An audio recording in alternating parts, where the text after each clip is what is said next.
Bulletproof Tales. Some stories don't survive because they were recorded. They survive because too many powerful people tried to erase them. Tonight, we resurrect a brotherhood forged in fire, hunted by kings, and whispered about for 700 years. This is the rise, the rebellion, and the unstoppable legacy of the Knights Templar. In 1119, Jerusalem was a powder keg.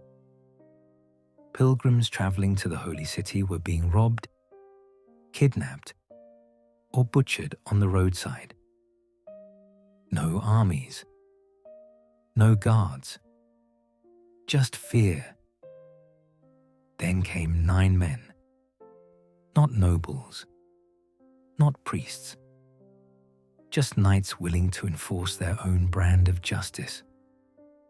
They called themselves the poor fellow soldiers of Christ and the Temple of Solomon. But the world would call them the Templars. They had nothing, no land, no money, but they had a mission: defend the defenseless, protect travelers, hunt the predators. A vigilante order born centuries before the word existed. They took vows of chastity, poverty, and absolute obedience. But their real power, brotherhood. They fought, lived, and died together.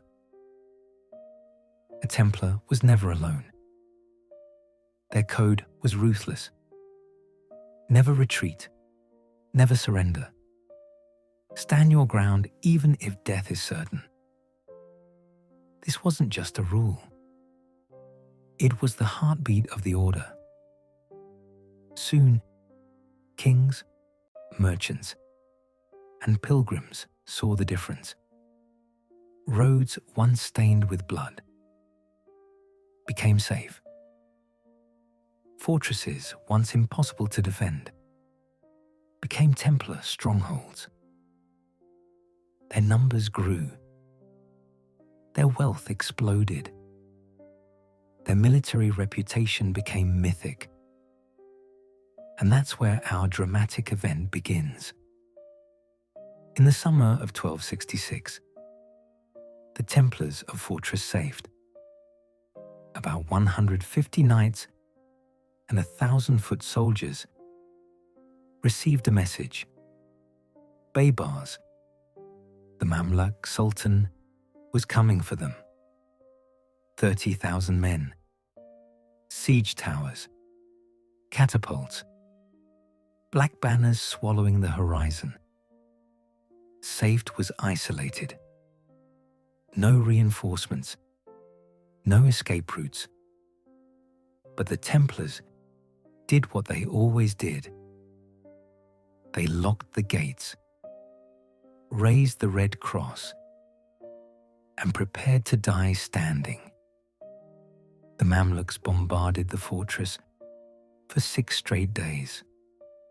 Stone fractured, towers crumbled.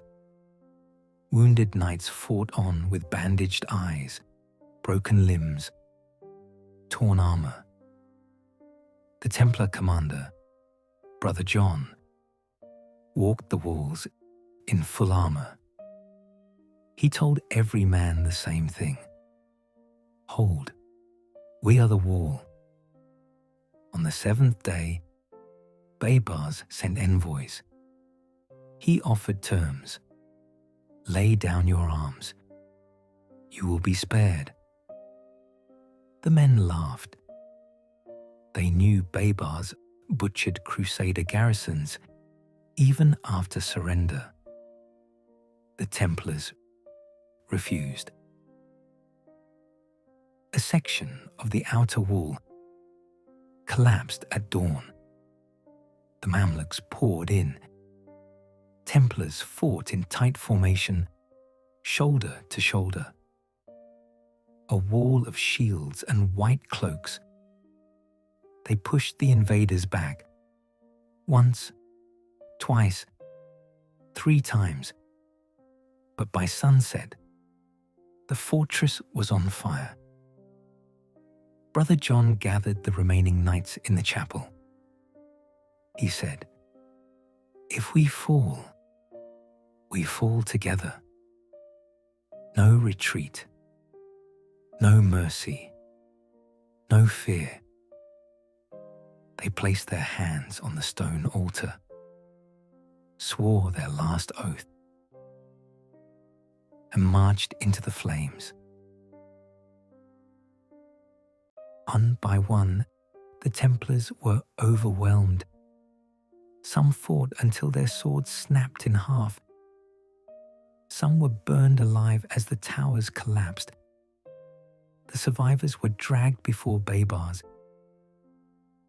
He made them one final offer: convert or die. They refused, every one of them.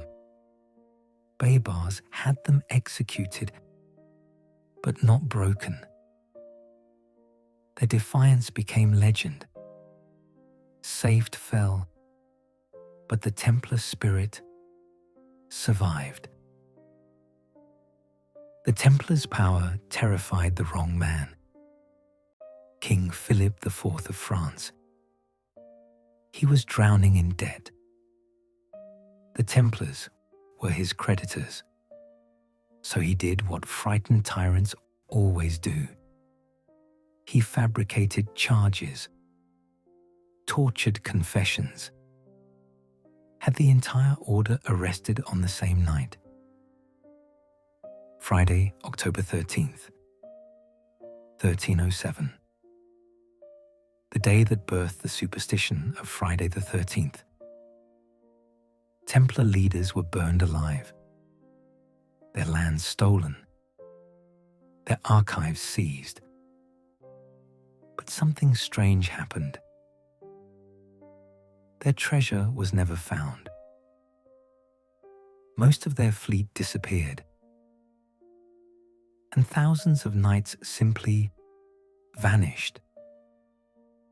Rumors spread of Templars joining secret brotherhoods, underground resistance networks, and revolutionary movements across Europe.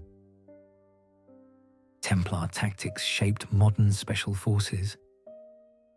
Their banking innovations shaped global finance. Their code of brotherhood inspired rebellions for centuries. And their symbols, you still see them everywhere. From coats of arms, to national flags, to secret societies, to military units. The Templars lost saved. They lost their order. They lost their lives. But they didn't lose their identity. Because the most dangerous thing a rebel can leave behind is an idea. They tried to erase them. They tried to burn their memory.